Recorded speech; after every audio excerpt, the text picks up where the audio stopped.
اعوذ باللہ من الشیطان الرجیم بسم اللہ الرحمن الرحیم۔ سب ویڈیو دیکھنے اور سننے والوں کو السلام علیکم۔ ہمارے چینل کے پیارے ویورز، آج ہم تلاوت کریں گے سورہ اعراف کے آیت نمبر 16 اور 17، یعنی کہ آیت نمبر 16 اینڈ 17 انشاءاللہ ترجمہ اور تفسیر کے ساتھ تلاوت کریں گے۔ تو چلے شروع کرتے ہیں آج کا سبق، لیکن شروع کرنے سے پہلے چینل کو سبسکرائب کریں اور بیل نوٹیفیکیشن کو آن کریں تاکہ اگلا سبق آسانی سے آپ کو ملتا رہے، اور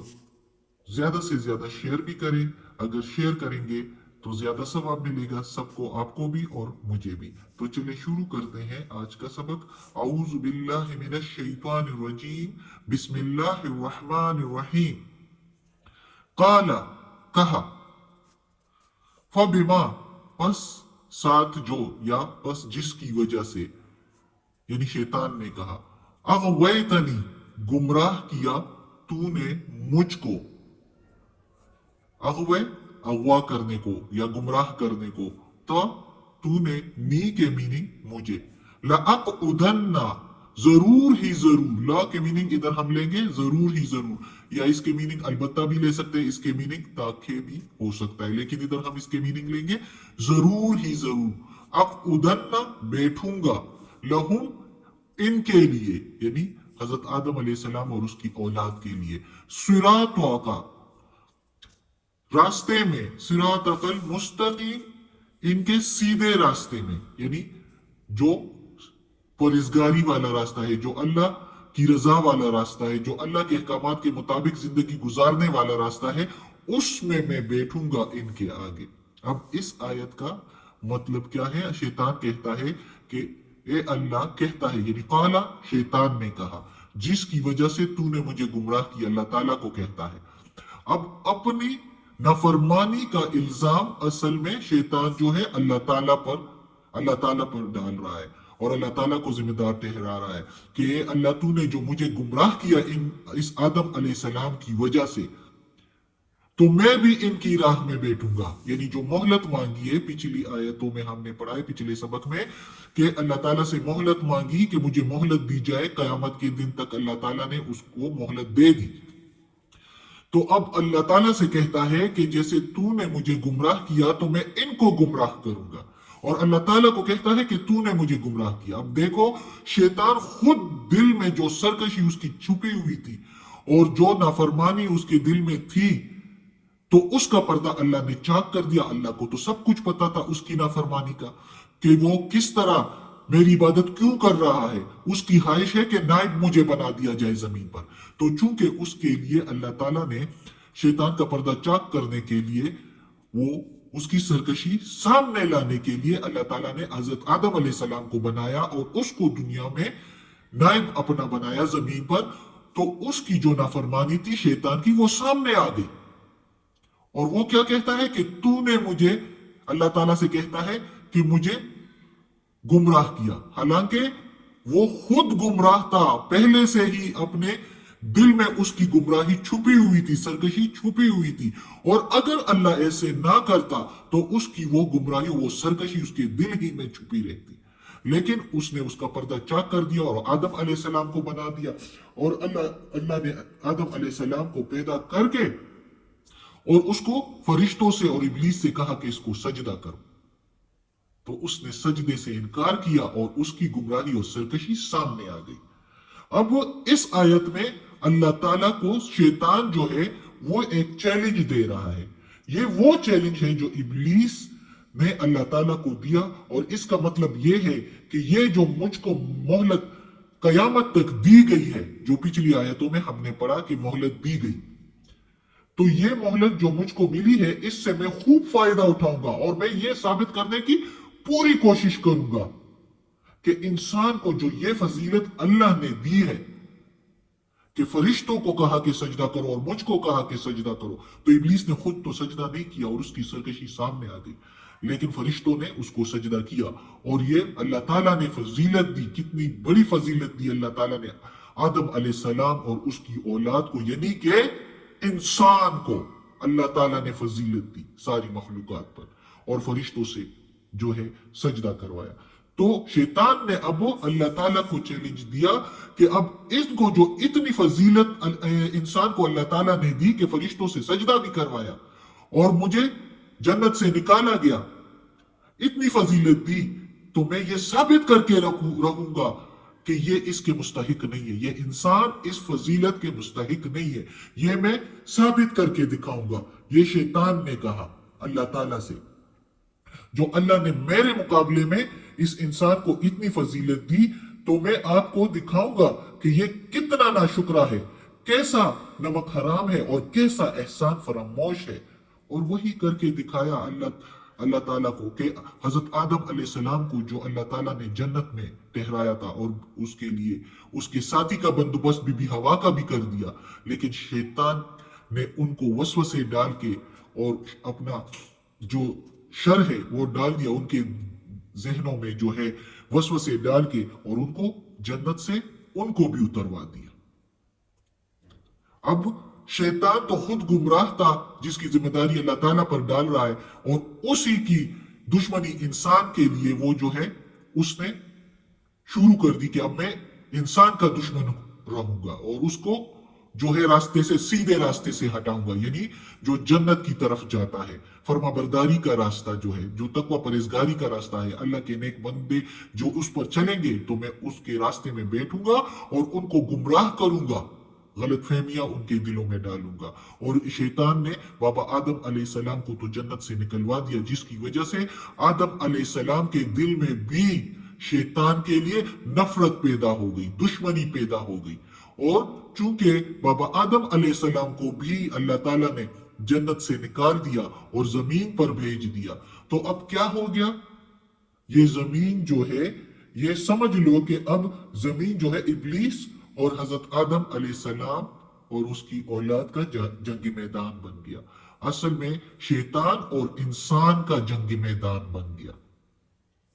اب جو اللہ کے نیک بندے ہوں گے وہ تو شیطان کے اغوا میں نہیں آئیں گے، اس کی گمراہی میں نہیں آئیں گے، وہ اس کا مقابلہ کریں گے اور اللہ کے سیدھے راستے پر رہیں گے. لیکن جو نہ سمجھ ہوں گے تو وہ تو اس کے اغوا میں آ جائیں گے اور وہ جو ہے اپنے لیے شیطان کا راستہ منتخب کر کے تو دوزخ کی طرف جاتے رہیں گے. اب اگلی آیت میں کیا ہے وہ دیکھیں کہ کس طرح شیطان دشمنی اپنا دکھا رہا ہے، اکڑ دکھا رہا ہے. اب دیکھیں ادھر شیطان کیا کہتا ہے، صاف ستھرا قرآن میں کہہ رہا ہے. اور پھر بھی اگر ہم شیطان کے اغوا میں آئے تو ہم تو بڑے ہی بے وقوف ہیں. اللہ ہمیں توفیق دے کہ ہم اس کے اغوا میں نہ آئے، اس کی گمراہی، شیطان کی گمراہی میں نہ آئے، اس کے شر اور وسوسوں میں نہ آئے. اللہ ہمیں بچائے. اب دیکھیں، ثم پھر لآتینہم من، پھر ضرور ہی ضرور، آتینہم آؤں گا ہم یا میں ان کے، پھر آؤں گا میں ان کے، من سے، بینا درمیان، ایدیہم آگے ان کے، آگے سے ان کے، پھر میں آؤں گا ان کے آگے سے. بمحاورہ ترجمہ ایسے ہو جائے گا، ومن اور سے، خلفہم پیچھے سے ان کے، یعنی پھر میں ان کے پیچھے سے بھی آؤں گا. وَأَنْ اور سے، ایمانہم دائیں سے ان کے، وَأَنْ اور سے، شمائلہم بائیں سے ان کے. کتنی سخت دشمنی. اب دیکھو، اور آؤں گا میں، اور ضرور ہی ضرور آؤں گا میں ان کے آگے سے ان کے، پیچھے سے ان کے، دائیں سے ان کے اور بائیں سے ان کے. وَلَا تَجِدُوا اور نہیں تم پاؤ گے، وا کے میننگ اور لا کے میننگ نہیں، تا کے میننگ تم، جدو تجدو تم پاؤ گے. اگر یجدو ہوگا تو وہ پائیں گے، لیکن اگر تجدو ہے تو یہ ہوگا، میننگ اس کے ہوں گے تم پاؤ گے، اور نہیں تم پاؤ گے اکثرہم اکثر ان میں، یعنی زیادہ تر ان میں، یعنی انسانوں میں، شاکرین شکر گزار. اب دیکھو کتنی سخت دشمنی ہے. شیطان کہتا ہے کہ میں ان کے آگے سے آؤں گا، ان کے پیچھے سے آؤں گا، ان کے دائیں سے آؤں گا اور ان کے بائیں سے آؤں گا، اور ان کو کہیں بھی اس طرح نہیں چھوڑوں گا کہ وہ نیکی کرتے رہیں. اور اللہ تعالیٰ سے کہتا ہے کہ بہت تم، اللہ تعالیٰ سے کہہ رہا ہے کہ نہیں تم پاؤ گے اکثر ان میں، یعنی زیادہ تر ان میں ناشکر ہی ہوں گے. اور وہی بات چل رہی ہے، شیطان کے کہنے میں آ رہے ہیں سارے۔ لیکن ایک بات ہے، اب شیطان تو کہتا ہے کہ میں ان کے بائیں دائیں پیچھے آگے پیچھے ساری طرفوں سے آؤں گا اور ان کو جو ہے گمراہ کروں گا۔ اب اگر ہم یہ کہیں کہ نہیں، شیطان تو ہم جو برائیاں کر رہے ہیں تو اس میں ہماری غلطی نہیں ہے، یہ تو شیطان آگے پیچھے سے آ رہا ہے، اور یہ دیکھو قرآن میں بھی کہہ رہا ہے۔ لیکن اللہ تعالیٰ نے اتنی آزادی اس کو نہیں دی، اللہ تعالیٰ نے اسے اتنے اختیار نہیں دیے کہ وہ انسان کو زبردستی برائی کی طرف لے کر جائے۔ اسے اللہ تعالیٰ نے اسے اختیار تو یہ دے دیا کہ کہ آدم علیہ السلام اور اس کی اولاد کو سیدھے راستے سے وہ ہٹائے، لیکن اس کے ساتھ ایک شرط یہ بھی اللہ تعالیٰ نے لگا دی کہ میرے بندوں پر اس کو اختیار نہ ہوگا، اتنا اختیار بھی نہیں ہوگا کہ اس کو مجبور کر سکے، ان کو پر زبردستی کر سکے۔ اللہ تعالیٰ نے شیطان کو صرف اس بات کی اجازت دی کہ ان کو غلط فہمیوں میں ڈالے، جھوٹی امیدیں دلا سکے، اور جو ہے گمراہی دکھائے، گمراہی کی طرف لے کر جائیں، اور جو برائی ہوگی وہ اس کو خوبصورت دکھائے، لذتوں اور فائدوں کے سبز باغ دکھائے، اور غلط راستے کی طرف بلائے، ہر غلط راستے کی طرف اس کو، وہ انسان کو اس کی طرف اٹریکشن پیدا کرے، کشش پیدا کرے کہ یہ دیکھو اس کام میں کتنی خوبصورتی ہے۔ اب دیکھو نا، مال اور دولت کی چاہ، خوبصورتی کی چاہ، نفسانی خواہشوں کی چاہ، وجاہت اور عزت کی چاہ، یہ دنیا کی ساری ایسی خواہشات ہے جس کی طرف شیطان خوبصورتی دکھا رہا ہے اور انسان کو گمراہ کر رہا ہے۔ حالانکہ یہ سب کچھ بھی نہیں ہے، یہ اللہ تعالیٰ، اگر ہم اللہ تعالیٰ کے احکامات کی جو ہے فرما برداری کرے، اس قرآن مجید میں سارا کچھ اللہ تعالیٰ نے بتا دیا ہے، اگر ہم اس پر جائیں، اور شیطان اگر ہمیں ورغلائیں بھی، وسوسے بھی دے، اور ہم نہ جائیں، تو شیطان ہمارا کچھ نہیں بگاڑ سکتا، وہ ہمارا ہاتھ پکڑ کے برائی کی طرف نہیں لے کے جا سکتا۔ اگر ہم یہ سوچیں کہ یہ تو ہمیں شیطان لے کے جا رہا ہے، یہ برا کام ہے، ہم سمجھتے ہیں کہ یہ برا کام ہے کیونکہ اللہ تعالیٰ نے ہمیں منع کیا، پیغمبروں نے ہمیں منع کیا، اب بھی اللہ کے نیک بندے موجود ہیں، وہ بتا دیتے ہیں کہ یہ کام غلط ہے، شریعت میں یہ نہیں ہے، اللہ تعالیٰ کے احکامات کے مطابق یہ زندگی نہیں ہے، یہ چیزیں حرام ہے، یہ حلال ہے، یہ حرام ہے، سب کچھ کا پتہ ہے۔ اور اگر نہیں پتا تو یہ قرآن میں سب کچھ ہے، تو ایک آدھا گھنٹہ 15 منٹ اگر اس کو دیے جائیں تو ہمارا کچھ نہیں جاتا۔ تو ہمیں اگر شوق ہو کہ ہم اللہ کے سیدھے راستے پر جائیں اور شیطان سے مقابلہ کر کے ہم اللہ کے احکامات کی پیروی کریں اور شیطان سے اپنے آپ کو بچائے جو کہ ہمارا دشمن ہے، یہ زمین جو ہے ہمارے لیے جنگ میدان ہے شیطان کے ساتھ، ہمارا دشمن شیطان ہے، اس سے اللہ ہمیں بچائے۔ تو ہم پر شیطان کا زور اس طرح نہیں ہے، وہ ہمیں غلط فہمیاں تو ڈال دیتا ہے، چیزوں کی برائی کی خوبصورتی تو دکھا دیتا ہے، لیکن وہ ہمیں ہاتھ سے پکڑ کے نہیں لے کے جا سکتا۔ اگر ہم اسے چھوڑ دیں اور اللہ کے احکامات کی پیروی کریں تو پھر اس خوبصورتی کو آپ لوگ چیک کریں کہ دل کو کتنا سکون ملتا ہے۔ وہ برائی کر کے جو ہمیں خوبصورت نظر آتی ہے، اس کے بعد پھر چیک کریں کیا دل کو سکون ملا ہے بعد میں؟ کوئی سکون نہیں ہے، دل بے سکون رہتا ہے۔ لیکن اللہ کے راستے میں کوئی کام کرے تو اس سے جو سکون بعد میں ملتا ہے، دل جو خوشی اور جو سرور ملتا ہے، وہ اس غلط اور برائی کے کاموں میں نہیں ملتا۔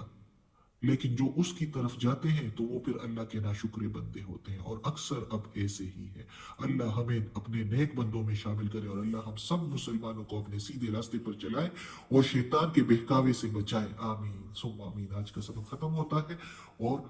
یا اللہ، یا پروردگار، یا رب العالمین، اللہ سے دعا ہے یا اللہ کہ اس قرآن مجید کے ترجمہ تفسیر میں تلفظ میں زیر زبر پیش میں کوئی غلطی ہوئی ہو تو معاف کر دے، اور ہمیں اپنے نیک اور صالح لوگوں میں شامل کر دے۔ آمین ثم آمین۔